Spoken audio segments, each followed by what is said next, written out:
So we'll be making our ABC juice. This is I'm drinking this for more than half a month already. E stands for apple, and then B for beetroot. So those, pre-cut na yung ginawa ko para sa freezer. Carrots, pinikat ko na rin siya. So nakakatid magbalat on a daily basis. Yung apple I can't kasi nagpa-brownish to. Freshly cut siya. So all you have to do is mix together. And then peel the apples. Because syempre hindi naman fresh ito sa atin, diba? So sabi nila pag it's looks shiny because may wax. I'm not sure if those wax is edible. Balatan ko lang ito. Hindi na ako gumamit ng peeler. Ayan, nabalatan ko na siya. So just gonna wash this. Messy hair. Since wala akong juicer, I'm using blender. And then, in-strain ko na lang yung juice.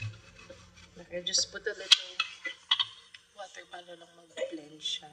Kakat ko lang. Kasi maliit lang naman yung blender ko eh. Just cutting the apples. Mag-fit dun siya. Siyempre, masyadong malaki yung apple, so hindi magkakasya. I think, ipa-blender ko muna to. Tapos, pag nag-liquefy na.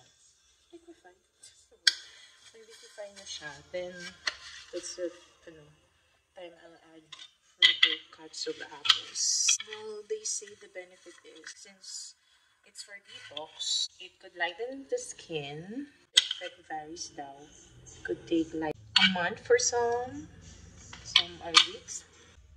I used to do the celery, but I did stop it just for a while. I actually do a lot of fresh juices.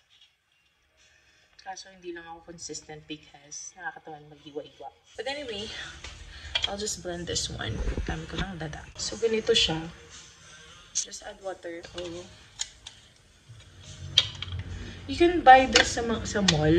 Alam ko meron siyang dalawang free pang ganito. Ang tagal ko na itong binili. Siguro mga 6-7 years ago na.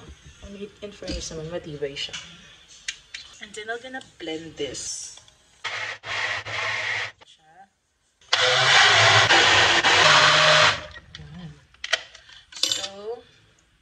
Once na ganyan na, get your strainer. Saan yung strainer ko?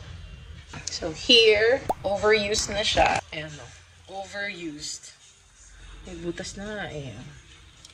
So this is what we're gonna use. And we're gonna use the water goblet. Kasi dito lang kasi yung bunganga ng strainer.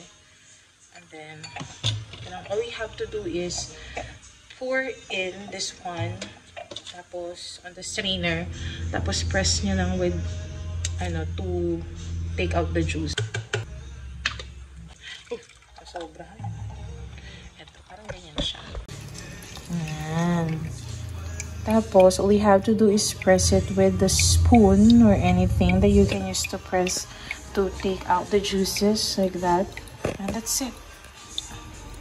Isa nga itong pulp. Gusto kong gawing face mask. I haven't tried, but I think it's good, you can use this as face mask. I think so. Tapos, ng mga nakaraan, nilaluan ko siya ng apple cider. Because I also drink apple cider vinegar, and then I add honey on it. This one. I also take this one, and then I just add honey. So, yung one time, hinalo ko dito yun. I don't know. Kumulo yung chan. Pero twice kong ginawa. Wala lang. Ang sarap kasi sa feeling. Yung kulo ng tiyan mo na, alam mo, nilabas mo lahat ng toxins mo. Parang ganun. So, parang nilagyan ko siya ng 1 or 2 tablespoon of apple cider and then water. Masarap siya. It did not affect the taste at all. Oh, by the way, the taste of this ABC juice, since may beetroot siya, beetroot is root crop. Diba? So, lasa siyang root crop. Ano mo yung amoy pag kayo ng kamote? Ganyan. Pero, masarap. I don't add any sweetener on this, no. Natural yung taste niya. Natural sweetness that comes from the apple and carrots. Please bear with me. And please bear with my messy hair. You can take it early in the morning. Ako tinitake ko siya either katatapos kong kumain or on an empty stomach, ganun.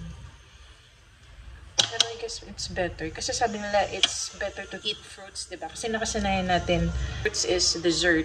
Hindi daw. It's better to eat fruits on an empty stomach para mas na-absorb niya yung nutrients. Like, I take it on an empty stomach. Look at the pulps.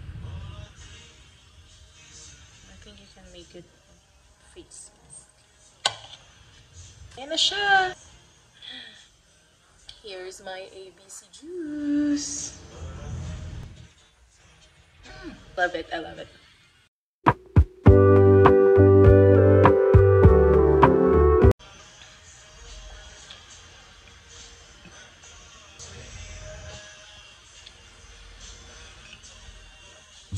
Finish. That's all. Thank you. Bye.